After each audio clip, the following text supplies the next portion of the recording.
Good morning! Good morning! Hallelujah! Ayan. So, nasabi ko nga, Tagalogin ko na lang kaya, sabi ko, no? Kasi puros naman tayo mga Pilipino, wala tayong yung furniture. Pero, sabi nga, 2 or 3 gather in His name, God is in our midst. Amen. Amen. So, nakakatuwa po. Grabe naman. So actually, wala po yung iba kasi yung iba nagsa-Saturday na po. Tapos yung iba may trabaho, tapos yung iba may appointment. So, timing din ngayon na tayo na talaga nandito. But the presence of the Lord is here. Amen. Amen. Isipin natin lagi na kahit saan man, yung presensya ng Diyos nandoon. Pero nakahanda rin po ako ng aking preaching. So, nakakatuwa po yung buhay natin dyan. Actually, nakita ko na unti-unti na siyang nag-healed. Kasi hindi na siya talaga nakapag testimony yung gaya nung pagdating niya talaga yung grabe yung hagulhol niya. Yung ilang araw siya umiiyak, lagi siyang umiiyak sa bahay. So, nakita ko na may healing na nangyayari doon sa sitwasyon na naranasan niya. Unlike dati talagang grabe siya sabihin pa isa-isa talaga, bawat salita, iyak siya, nag-iyak. Tapos isa nagkita sa labas, umiiyak siya, no? So, God is really good. God is a healing God, no? On process. So, medyo meron lang siyang trauma doon sa, sabi nga, yung kadina, sabi niya, pag nakakita ko na sabi niya, may trauma sa kanya. Sabi ko, ask God to heal ko. Ay, no, hindi naman agad-agad. But sabi ko, process yan. Sabi ko, mawawala din yan. So, I know God has a purpose in everything that will happen in our life. There is a reason, no? God has a reason. So, magtiwala lang tayo sa Lord at magpasalamat kasi in behalf dun sa nangyari, niligtas ka ng Lord. You are here at kasama ka namin ngayong umaga, no? Hindi lang yung ngayong umaga, kahapon pa, no? And then, sabi ko nga sa kanya, sabi ko, actually, yung preaching ko, medyo connecting dun sa yung kalagayan. But sabi ko, hindi ko nagawa yung preaching bago ka dumating. O nangyari sa yun. Ginawa ko na yung preaching, pero nirarag ko na talaga kagabi. Kaya medyo naganda ako, no? So sabi ko, parang ang Lord talaga nauna na doon sa mga sitwasyon na nangyayari. So sa umagang ito, pag-aralan natin ang salita ng Diyos, no? Tayo po ay, hibagay, siguro ba? Ayaw ko mabasa. Diba? Sa Philippians, no? Sa chapter 1, verse 12 to 21, no? So, basahin po natin ito. Basahin ko po sa Tagalog, no? Medyo ewan ko kung kaya nga sa Tagalog. Wala siguro sa English. Okay, try. Okay? Mga kapatid nais, kung malaman ninyo na ang mga nangyari sa akin ay nakatulong ng malaki sa ikagalaganap ng magandang balita. 13. Sapagkat alam na ng lahat ng gwardiya sa palasyo at ng iba pang naririto na napilanggo ako dahil sa pagsunod ko kay Kristo. Dahil din sa pagkabilanggo ko, lalo pang tumibay ang pananampalataya ng karamihan sa ating mga kapatid sa Panginoon. At lalo rin silang tumapang sa pagpapahayag ng magandang balita. Totoong may ilan dyan na nangangaral lang tungkol kay Kristo dahil naiinggit sila sa akin at gusto nilang ipakita na mas magaling sila kaysa sa akin. Ngunit may ilan din namang tapat ang hangarin sa pangangaral. Nangangaral sila dahil sa pagmamahal at alam nilang dinala ako rito ng Diyos para ipagtanggol ang magandang balita. Ang mga taong naiinggit ay hindi tapat sa pangangaral nila tungkol kay Kristo. Ginagawa nila ito dahil sa pansariling hangarin. Inaakala nilang lalo pang madagdagan ang mga paghihirap ko sa bilangguan dahil sa ginawa nila. Pero walang anuman ang lahat ng iyon sa akin. Nagagalak pa nga ako sa mga pangyayari dahil kahit papaano na ipapangaral si Kristo, tama man o mali ang hangarin nila. At patuloy akong nagagalak dahil alam ko na sa pamamagitan ng mga panalangin niyo at sa tulong ng Espiritu ni Kristo Kristo ay makalaya ako.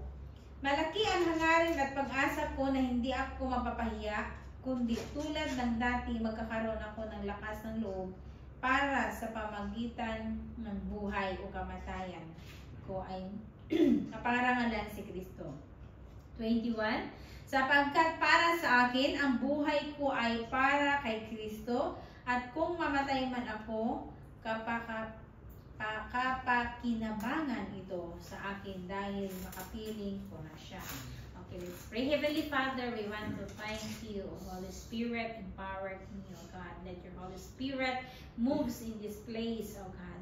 Thank you for thousands of your angels who will send us, oh God, to guard in every corner of this place in the name of Jesus, oh God. And thank you, Lord God, that let your word, oh Lord Jesus, will rema in our hearts, oh Lord God, that it will change us, oh God, from glory to glory, and it will be useful, oh God, for our daily lives, oh Lord God. Lord, let, oh Lord God, open our spiritual ears, our spiritual hearts, our spiritual understanding to understand your words, oh Lord God. And let, oh God, that you will speak to us this morning. In Jesus' mighty name, amen. Amen. So, our topic for today is about living for Christ. Amen. So, yung mamumuhay sa kay Kristo. So, nakakatuwa po kasi yung karanasan niya natin Janet Evan na hindi ako nasa sitwasyon niya, but I feel here, no? Nararamdaman ko at na-feel ko yung kanyang karanasan doon sa loob, no? So kumbaga, habang nagbabasa ako dito kay Pablo, nakikita ko yung buhay ni Pablo. If I imagine and I put myself in his situation, napaka-hirap, no? Minsan may pagkakataon din na it says din, sabi nga ni Pastor, naisip din ng pinsan niya. Sabi ko, pag inilagay kaya ako doon, no? Tapos mag-share. Pero sabi ko, hindi naman gano'n. Parang naalam mo na siguro, no? Parang kung ikaw doon sa kalagayan niya, and then mag-share ka ng gospel, no? So, grabe yung karanasan na yun ni Pablo. And then, this book of Philippians is a letter from Apostle Paul, no? Nagsulat si Paul doon sa mga taga-Philippians Church of Philippi. In the epistle, Paul encourages the church, gives them advice, prescribes the life Christians should lead the more. At the beginning of chapter 1, Paul opens with greetings to the church, letting them know how much he yearns for them. No? So, nagsulat si Pablo doon sa Philippi, na sa isang church. So, yun ang kalagayan niya, yun yung karanasan niya. So, kung sa karanasan natin, Janet, even na nung nag-testimony siya, sabi niya nga, Pastora, kahit ilang araw lang ako doon, pero sabi niya, nakapag-encourage ako. Sabi niya gano'n. Kaya sabi niya doon na iba, sabi niya, puro ka, sabi niya? Puro ka Lord, puro ka Lord. Parang Lord. So siya talaga, yung faith niya, no? Even si Pablo, yung faith niya nandoon, no? Yung pananampalataya niya, no? As a Christian, yun sabi kong kaibahan pag may Kristo ka sa buhay, kahit anong sitwasyon na maranasan mo, nandun na tayo sa malungkot ka, o ano man yung feelings mo, pero hindi ka nawawala ng pag-asa. Kasi kilala mo yung Diyos mo. So nandun ka, malakas ka pa rin, no? Talagang nagtitiwala ka kasi kilala mo yung Diyos mo, pero yung mahirap doon, yung walang Kristo, kasi parang naging hopeless na sila. Kaya nga, sabi natin, nung pumasok si ate doon, binigyan siya ng mga number ng mga nandoon sa loob ng prisuhan. Sabi niya, kung pakikontak naman ako nito, sabi niya, pag nakalabas ka. Sabi niya, kasi wala silang alam na nandito na ako sa kulungan. So, iba-ibang, kung titignan mo, iba-ibang mga kasamahan doon ni ate, no? Even si Pablo, siguro, ganun din. Iba-ibang mga sitwasyon, iba-ibang mga klase ng kaso ang mayroon doon, na iba nawawala na ng pag-asa. Sabi niya natin, yung iba doon na-stress na, iba nagwawala na, yung ganun, yung iba, mayroon doon nanay, pinatay yung anak. So, ang daming pangyayari sa loob ng isang kulungan na kung saan kailangan nila yung salita ng Diyos. So, kung titignan natin, itong nangyari kay Pablo, hindi aksidente May purpose ang Lord. So, sa buhay ni Pablo, bilang namuhay sa Panginoon, ito din yung naranasan niya. No? So, ito din yung naranasan niya. So, nakita natin, how to live with Christ, no? Living for Christ, number 1, spreading the good news of God. So, kailangan natin spread yung good news. Same to Pablo. Kasi, unang-una, tayo ay naligtas na, tayo ay nakarinig na ng salita. So kung paano tayo naligtas, paano tayo nakarinig ng salita, kung paano na-change yung buhay natin, dahil din doon sa salita ng Diyos. So we need to share the gospel. We need to spread the word, the good news of God, kung ano yung sinasabi ng Panginoon sa kanyang salita, para sila maka-experience man. Kagaya po kay ate, nung naranasan niya yun, nung hindi siya nawala ng pag-asa, nandun pa rin yung God, sabi niya nga, habang yung dalawang paa ko, sabi niya, okay, he is not Pablo, pero kung ilagay natin si Pablo, di ba? Sabi niya, nanalangin ako, tulo lang ng tulo yung luha ko, naglalakad ako, no? Tulo lang yung luha ko, pero I keep trusting the Lord, no? And then, sabi ko pa doon sa mga tao na magtiwala lang kay Lord, kaya nagagalit na yung iba na talagang hindi nakakilala sa, hindi kilala nila si Lord, pero yung foundation nila ng pananampalataya ay hindi ganun katibay sa pananampalataya ni Pablo at ni ate. So talaga sabi, puro ka Lord.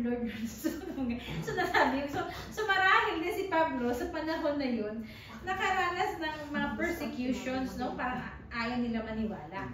Pero nakakatuwa kasi, kung titignan po natin dito, spreading the good news of God, sabi nga dito, in Philippians chapter 1 verse 12, sabi dito, mga kapatid, nais kong malaman ninyo na